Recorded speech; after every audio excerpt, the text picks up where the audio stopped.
আচ্ছা বলেন তো, অজু জরুরি না ইমান জরুরি? হ্যাঁ, সবাই একমত তো? তো অজুই তো আছে মনে হচ্ছে, ইমান নাই আপনাদের। কারণ যখন বললেন ইমান আছে কিনা কথা বললেন না। আচ্ছা, যার যে কোনো দিন অজুই করেনি তার অজু ভাঙার সম্ভাবনা আছে? বুঝেন, আবার বুঝেন কিন্তু শোনেন, পরে ধরা খাবেন না। যে কোনো দিন অজুই করেনি তার অজু ভাঙার সম্ভাবনা আছে? ঠিক।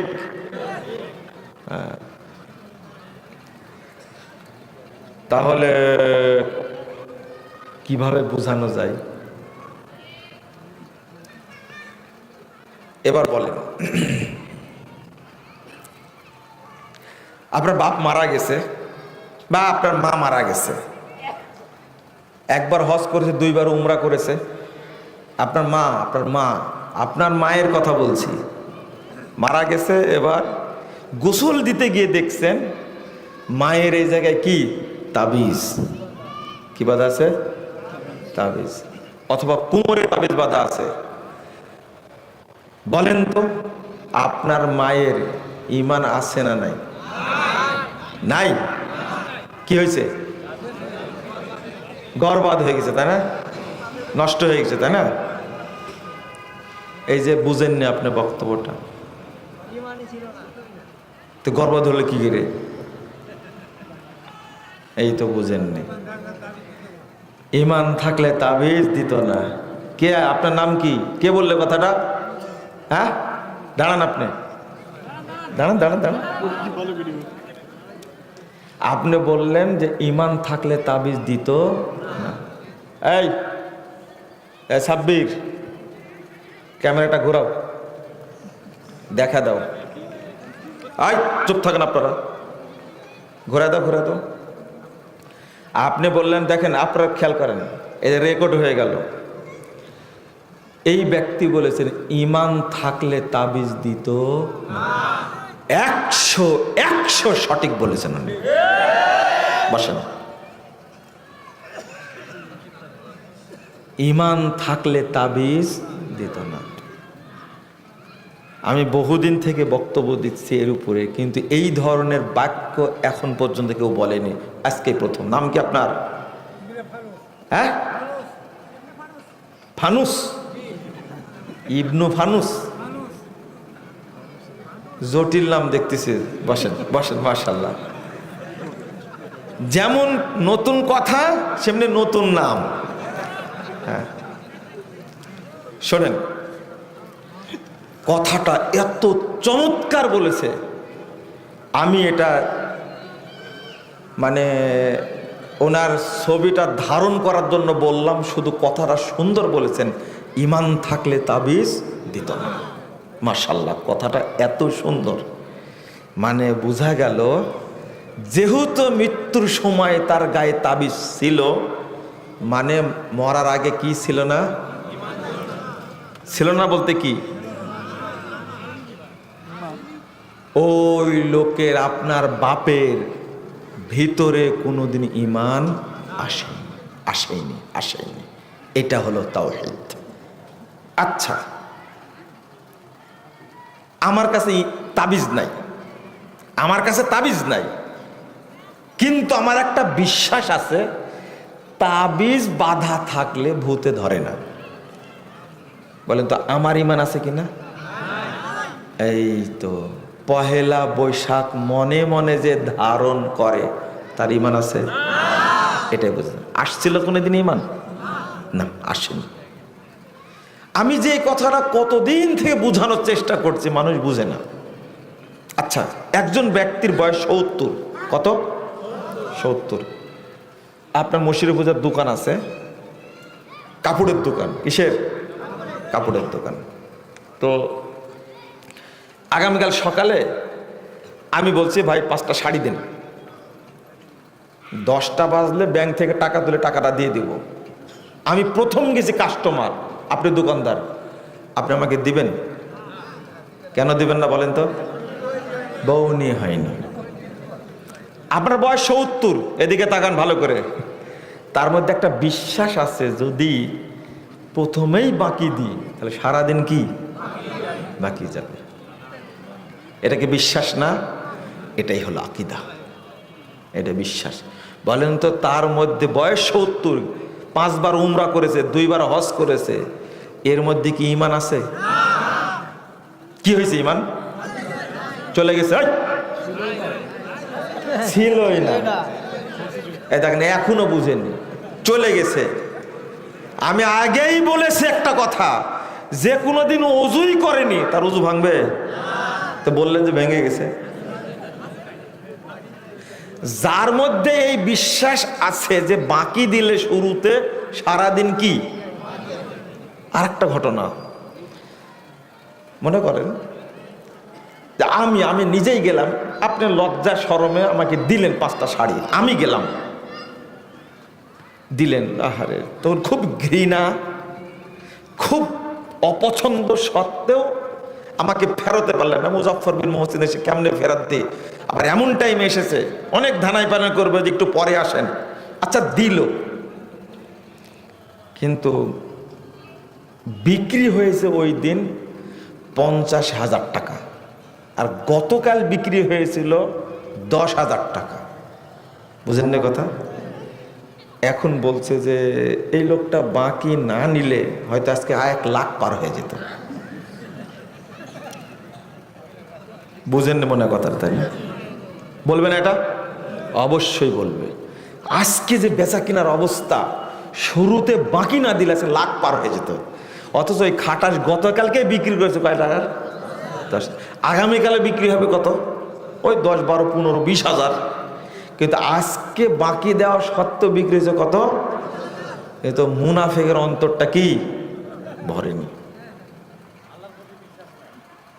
তাহলে ওর মধ্যে কি ঈমান আছে? এইটা হলো আমাদের মন। একটা হাদিস এখানে অনুবাদ করি, রাগ করছেন না আপনারা? 17,458 নম্বর হাদিস, মুসনাদ আহমদের মধ্যে এসেছে। হাদিসটা শুনেছেন বহুবার, কিন্তু আজকে বুঝেন, খেয়াল করেন। 10 জনের একটা কাফেলা আল্লাহ রাসূলের কাছে গেছেন দূর থেকে। লোকগুলো পায়ে হেঁটে এসেছে, পেটে খাবার নাই, গায়ে পোশাকও নাই, এসেছে ইসলাম গ্রহণ করার জন্য। তা আল্লাহ রাসূল করলেন কি, 10 জনের মধ্যে 9 জনকে কালেমা পড়ালেন। আল্লাহ রাসূল বায়াত নিলেন 9 জনের, আর একজনকে কি বাদ দিলেন। তো তারা বলছে বায়াতা তিসআতান ও আমসাকান হাজা। আল্লাহ রাসূল কি করলেন আপনি? আসলাম 9 জন, 10 জন, আর 9 জনের বায়াত নিলেন, আর একজনকে কাট করে রেখে দিলেন। আচ্ছা, এই যে লোকটা কাট করে রেখে দিল, এ কি ইসলামের প্রতি মহব্বত নিয়ে আসেনি? নবীর প্রতি মহব্বত নিয়ে আসেনি? আল্লাহর প্রতি মহব্বত নিয়ে আসেনি? কাট করে রেখে দিল কেন? রাসূল সাল্লাল্লাহু আলাইহি ওয়াসাল্লাম তখন বলছেন, খেয়াল করেন, ইন্না আলাইহি তামিমা। আরে ওকে কাট করে রেখে দিলাম কেন জানো? ওর শরীরে তাবিজ বাঁধা আছে।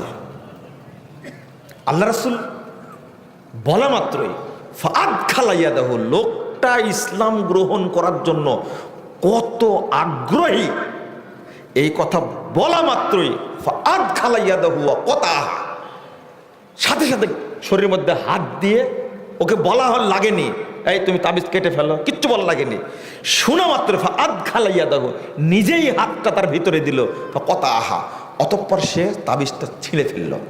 ফাবায়াহুন নবী সাল্লাল্লাহু আলাইহি ওয়াসাল্লাম, এরপরে আল্লাহ রাসূল তার বায়াত নিলেন। শোনেন শোনেন,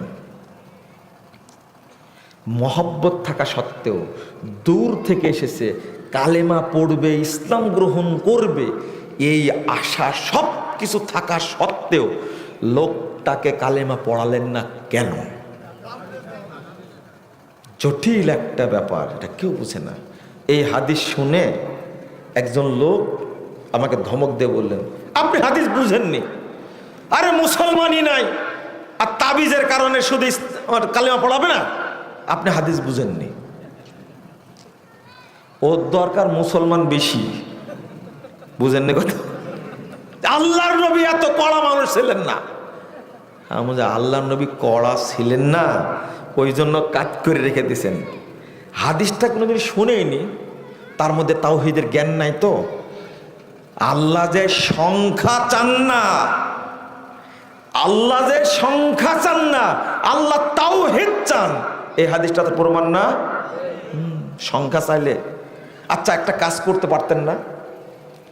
আগে কালেমাটা পড়াই নিয়ে তারপরে বলতে পারতেন না, বাবা তোমার শরীরে তাবিজ আছে, তাবিজটা কি করো,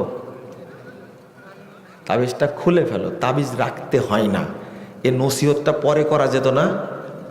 তাহলে আল্লাহ নবী ভুল করেছেন, তাই না? এক, আচ্ছা তার শরীরে তাবিজ বাঁধা আছে, এটাকে আল্লাহ রাসূল জানতেন? বলেন তো কে জানাইছেন?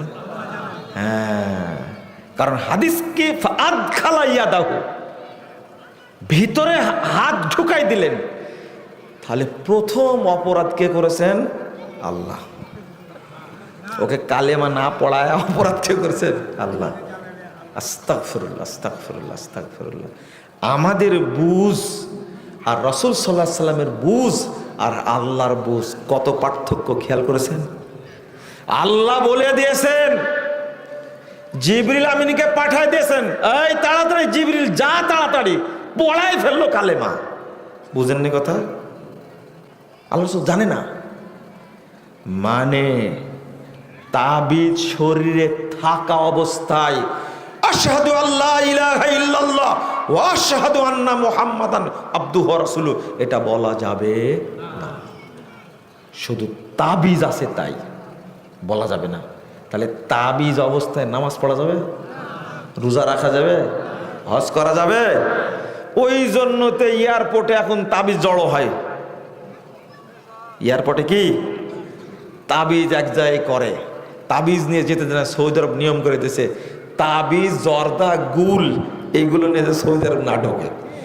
প্রত্যেকটা কাফেলা বলে দিচ্ছে, যে লোকের কাছে তাবিজ, জর্দা, গুল, নিশা জাতীয় কিছু পাওয়া যাবে, ওই হাজি কোন কাফেলার মাধ্যমে আসে সেই কাফেলার বিচার হবে। কথা বুঝতে পারলে? এখন মুআল্লিমরা পড়ে গেছে বিপদ। এখন শোনেন, অত দূর যাচ্ছে না, আপনি একটু বুঝেন তো, লোকটার এত আবেগ অনুভূতি থাকা সত্ত্বেও আল্লাহ তাকে কালেমা পড়াতে দেননি। তাহলে আপনি পহেলা বৈশাখের জন্য 10,000 টাকা দিয়ে 2টা ইলিশ কিনলেন, আপনার কি হবে বলেন দেখি? বলেন, আপনি বলেন। তা আপনার ভিতরে কি ইমানের কোনো লেশ কোনোদিন ঢুকেছিল? না।